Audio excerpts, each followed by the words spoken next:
One bad tenant, 3 months of no rent, and damages to the unit resulting in a loss of over $12,000. This sounds like a worst case scenario, right? Well, unfortunately, it's real and it happened to me just a few years ago. And in this video, I'm going to share this story with you. And more importantly, I'm going to talk about how to avoid this so that you don't end up in the same situation that I did. Now, as a little bit of background to this, this was a pretty much brand newly renovated unit. I had a tenant in there after a full gut job renovation in Halifax. They left after 6 months because they got a job offer. And then this was the second tenant that was ever into this unit, which resulted in all these damages. And it was a real headache. And truthfully, this situation, in my opinion, happened because I made one fatal error. And this is more than avoidable in most cases. So we're going to talk about that in this video.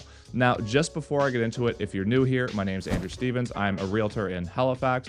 And if you want to be educated on the Halifax real estate market, then hit that like button and hit that subscribe button.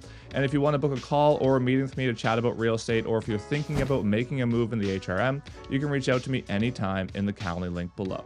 This property is in Halifax, and I went through a complete gut job renovation of this property. And then I had my first tenant who stayed for about 6 months. And that was a friend of a friend, and they were great. They always paid on time. They left the unit in immaculate shape. It was in just as good a shape when they left compared to when they started. So once they left, I put the unit up for rent online, and I had a little bit of a tough time finding the right fit. I was in an incredibly busy stretch at work, so that made it extremely difficult to deal with this as well.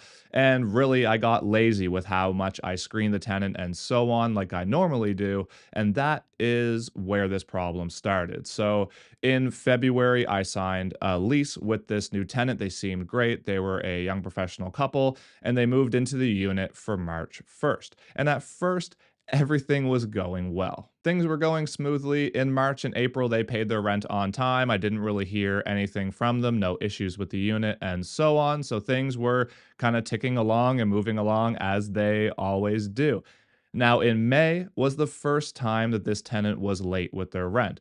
And honestly, it was only 3 or 4 days. I didn't think a whole lot of it. I'm a pretty reasonable landlord. I'm a pretty reasonable guy. They had contacted me before the first of the month to say that they might be a few days late with their rent. And, I'm pretty good. I'm good to work with people. And they did pay just a few days late, and it was kind of on a payday. So I didn't really think much of it. Moving is expensive. Maybe they got a little bit behind and so on. In June, they were late again, this time a little bit further past the deadline. This time they were late by about a week or so with their rent, but they did pay. But this time I didn't get any notice that they were going to be late. They just kind of ghosted me, and then eventually they paid about a week late. And that is when I kind of started to think that, uh-oh, I might be in trouble here. This might be a situation that's going to continue to be a problem, but we'll see what happens in July. So in July, I received no rent. I had no notice that they were going to be late. They completely ghosted me. I heard nothing from them. And after the 15-day period passed, I delivered them notice to quit. So from that point, they have 15 days to either pay the back rent or they would be evicted from the unit.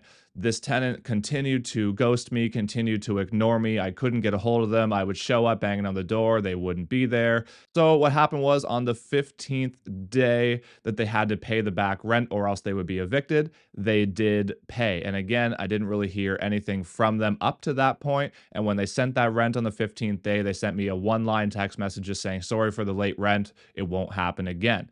And that was the last that I ever heard from this tenant. Then in August, I received no rent again. Again, no further communication from them. Like I said, that text at the end of July was the last text that I ever got from this tenant. So they didn't pay in August after the 15-day period passed, which, by the way, is much shorter now. They just made those changes to the Residential Tenancy Act. But at the time, it was 15 days. I had to wait to serve them notice to quit.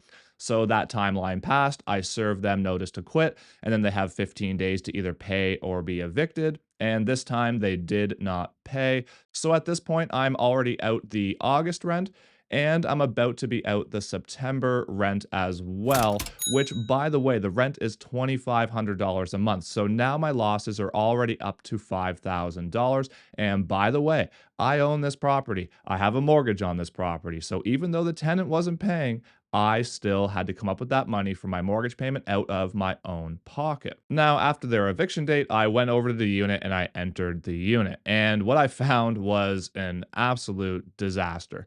There was a ton of stuff left behind. The unit was an absolute disaster, had never been cleaned, rotten food everywhere, cigarette butts all over the floor. It was very, very apparent that they were smoking nonstop in the unit. I would guess that each one of them was smoking at least a pack a day. The walls had brown on them. There was lines coming down the walls where they were sweating and where the nicotine of the tobacco was coming down the wall. It was an absolute train wreck, a complete nightmare situation that I now found myself in. So this is now in early September, and now I'm kind of scrambling to get the unit cleaned out, to get everything fixed up, and to get it back on the market because every month that passes is another $2,500 out of my pocket. So in September, I get a junk remover, and by the time I get them in there, a little bit of time has passed, but I paid about $1,200 for junk removal to get all their crap out of the unit. Now, from that point, then I wanted to get the unit cleaned because I didn't really know the extent of, how bad the smoke smell was and how bad the mess was and how much really needed to be done on the unit in terms of work. So I had the unit professionally cleaned. And when I say this unit was a mess, I mean it's one of the worst I've ever seen. And I've been in and out of thousands of homes over the years in terms of my real estate job, but this was a disaster. So I had the cleaners in, and when I say it was a disaster, I really mean it because the cleaning bill alone was $700. So it was about double what it would normally be. And that's just purely because of the time it took the cleaners to go through and clean this unit properly.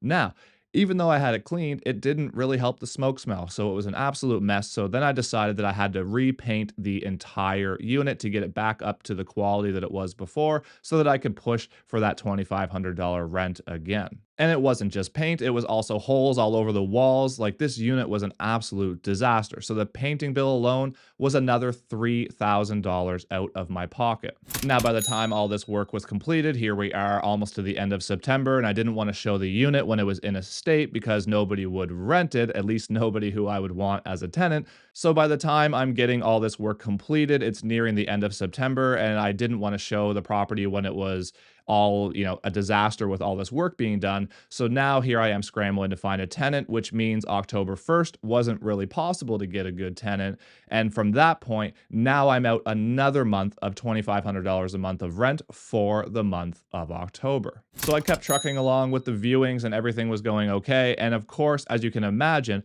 after this situation, I was extremely picky about who I was going to put in there as a tenant because I did not want the same thing to happen again.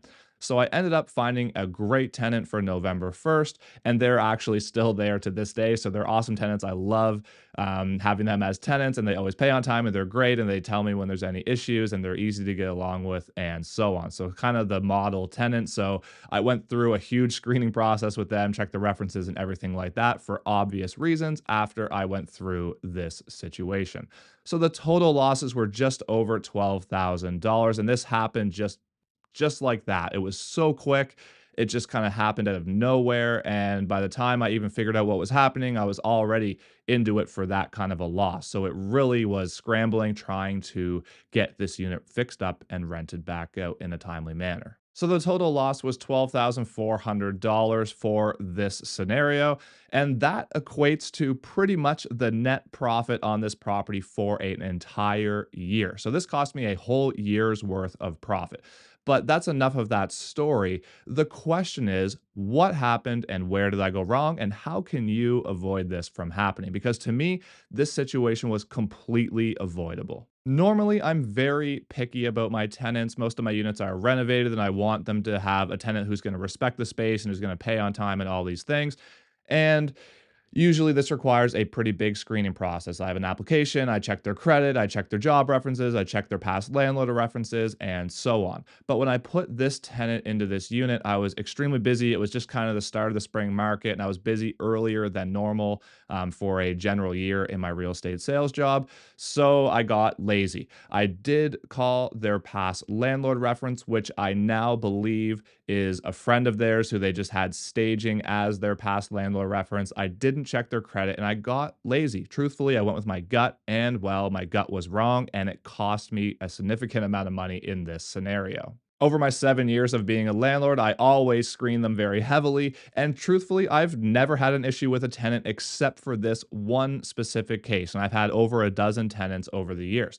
So, Murphy's Law, right? The one time I don't do this is the one time I get burned. So, you live and learn, and you know what they say? They say, do as I say, not as I do. So, that is the significant lesson that I'm trying to tell you in this video.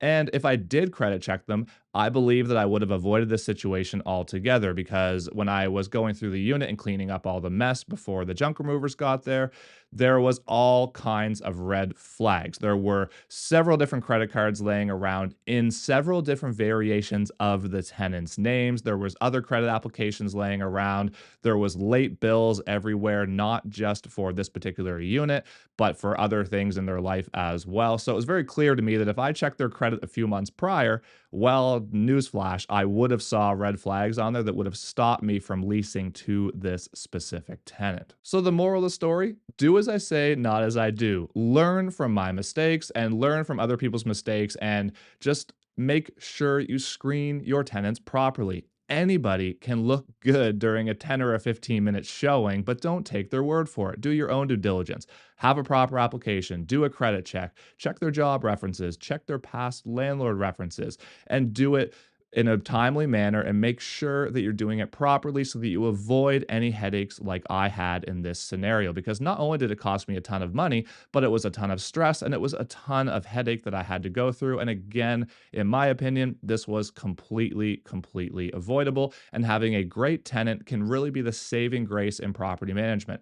Having a great tenant is the key to not having a stressful time being a landlord. That is my honest opinion. Now, for those of you still watching, you obviously have a bit of a vested interest in this topic, and I'm curious, are you a landlord who has gone through a similar situation? Have you learned any lessons the hard way like I did? I'm curious to hear about it in the comments below. And if you got any value out of this video, all I ask is that you hit that like button and hit that subscribe button so you don't miss any of my future content. And that'll help push this out to more people like you who may be interested in seeing videos about the Halifax and Nova Scotia real estate market. And until next time, thank you so much for watching. I really appreciate your support and have a great day.